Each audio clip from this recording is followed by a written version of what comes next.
Greetings, Arts Beatniks. It's the KC Arts Beat Report. I'm Patrick Neas.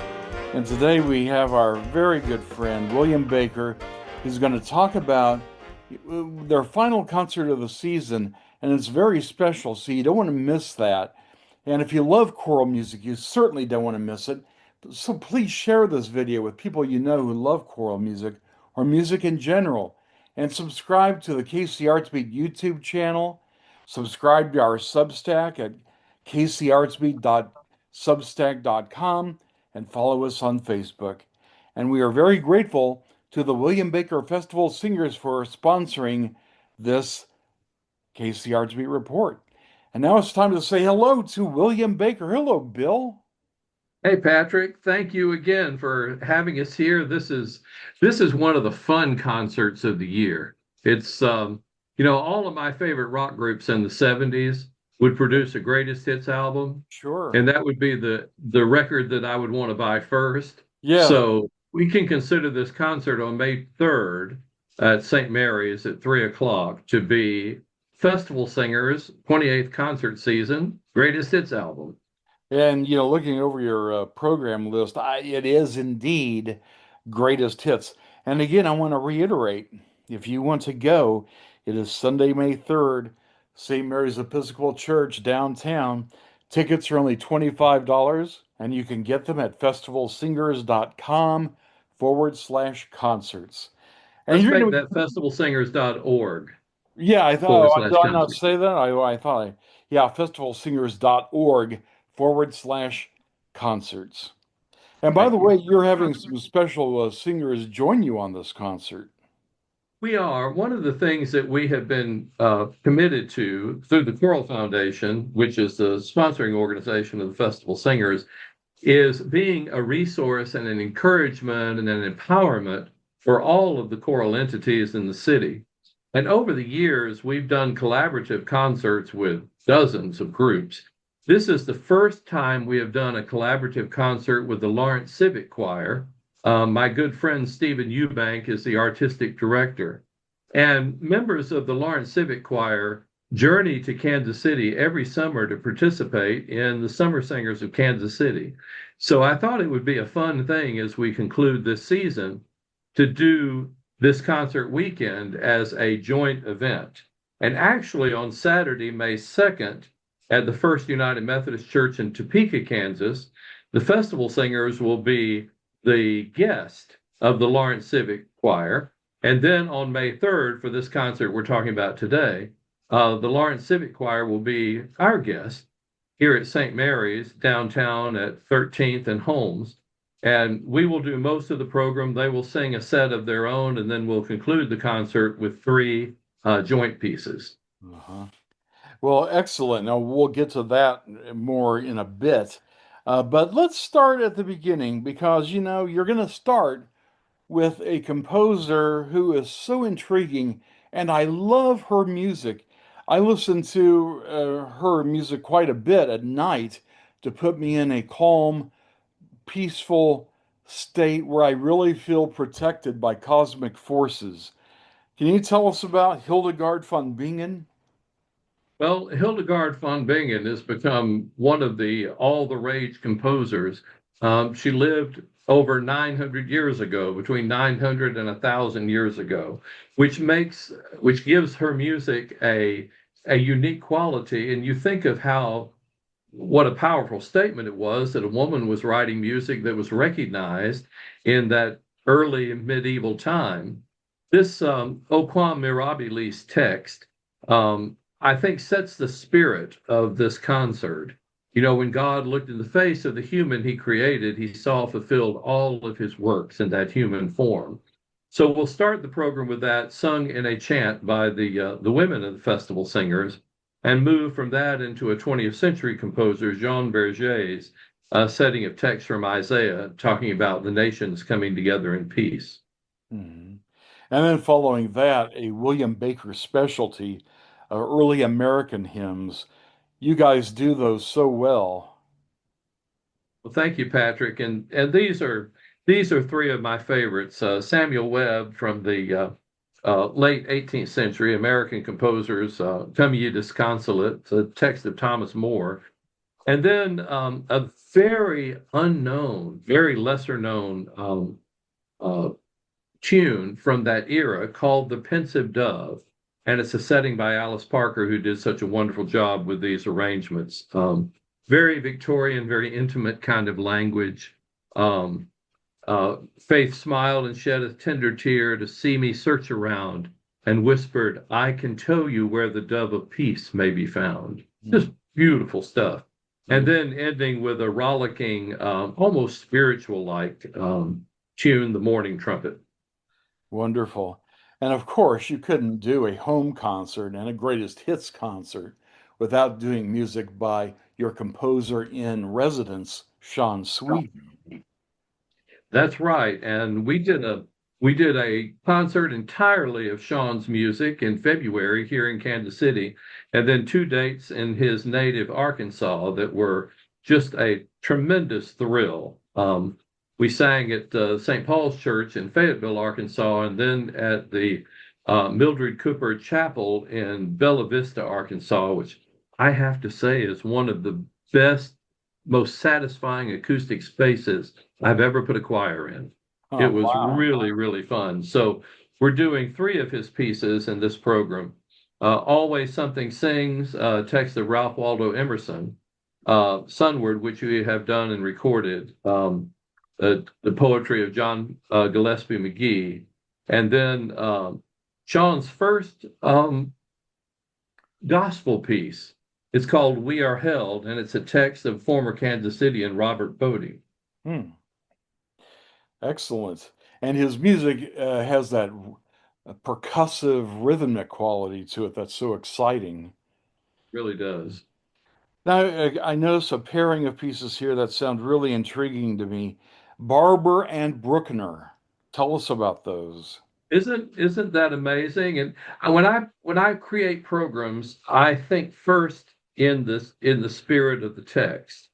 And this Virga Jesse of Bruckner, there have been scholars, people probably more intelligent than me, that have called it Bruckner's finest choral effort. It is a powerful, dramatic piece of music. You know, the root of Jesse blossomed, the Virgin gave birth to God and man.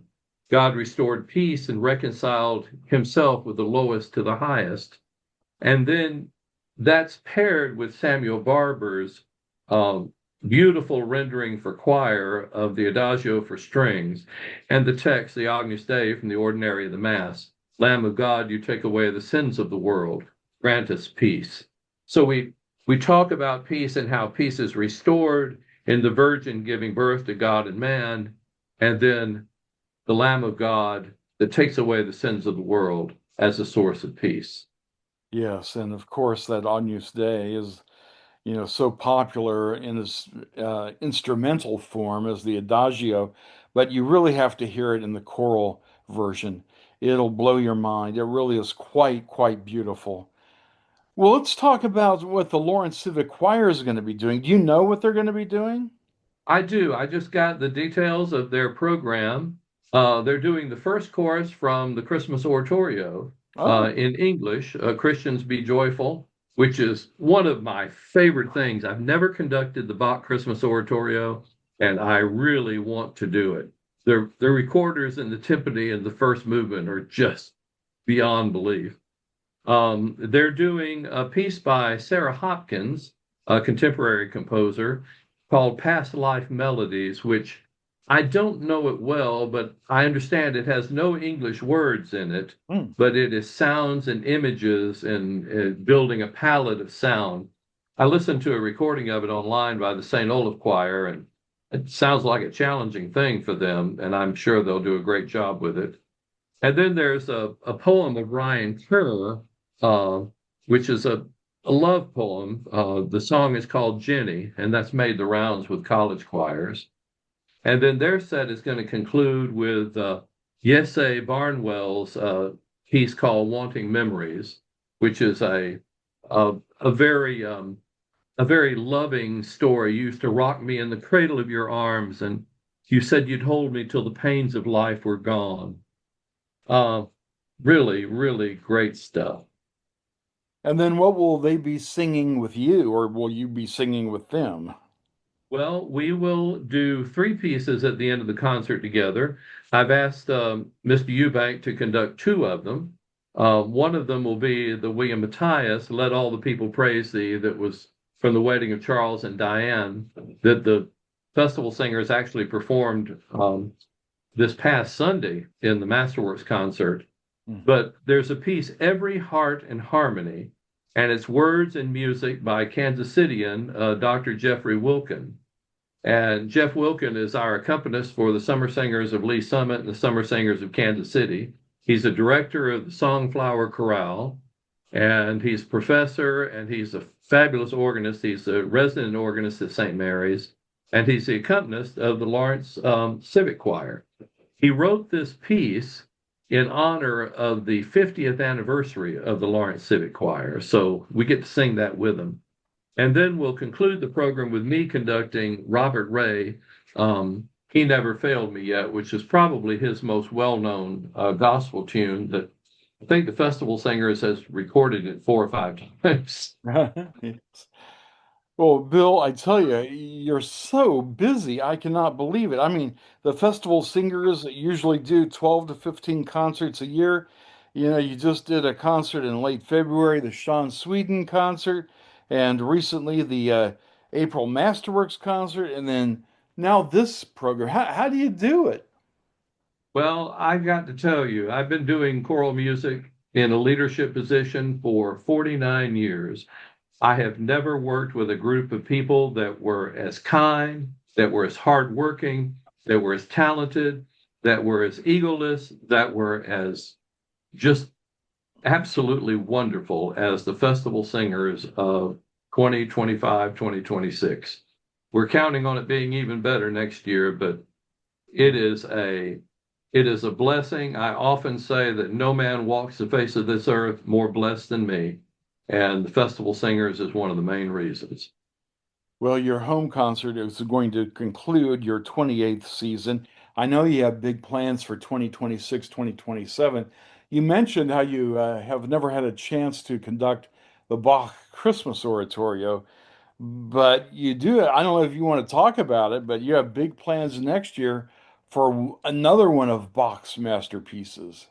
We do. And in fact, it's really exciting because last year we did the B minor Mass, and next year we're going to do the St. John Passion. I've done the St. John Passion a couple of times in Atlanta, but I've never conducted it here. And I'm really looking forward to doing it here in Kansas City.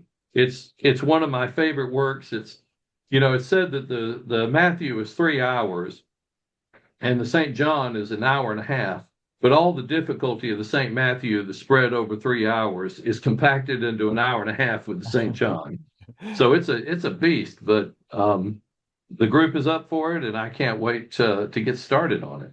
I can't wait to hear how you pull it off. I'm sure it's going to be absolutely wonderful.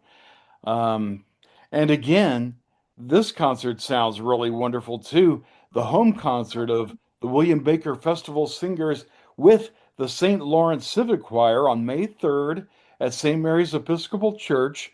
That's at 13th and Holmes in downtown Kansas City. Tickets are $25. You can get them by going to festivalsingers.org/concerts.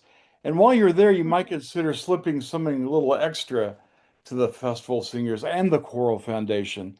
They do such wonderful work in the community, and they certainly deserve your support. I mean, the ticket prices don't even cover all their costs. So help them out. That's the William Baker Festival Singers. Bill, it's always a delight to talk to you.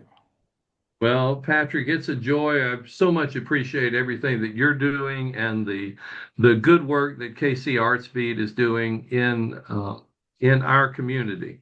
And it's an example for people in other parts of America to follow, and I hope they will. Well, thank you. Arts journalism is facing a lot of challenges, and newspapers are dropping it left and right. And it's left to us to kind of, pick it up and keep it going because there certainly is a lot of interest in it. but the newspapers don't seem to be interested in keeping it going. But we will at That's KC right. Arts Here, Beat. here. Yeah, absolutely. All right. Well, congratulations on a fantastic season, Bill. Look forward to talking to you about next season once it starts. Thank you, Patrick. And you've been listening to the KC Arts Beat Report. Please subscribe to our YouTube channel. Like this video. That really helps us out. It helps out the algorithm. And leave a comment too. We'd appreciate that as well. And subscribe to our Substack, kxtr.substack.com, and follow us on Facebook. I'm Patrick Neas.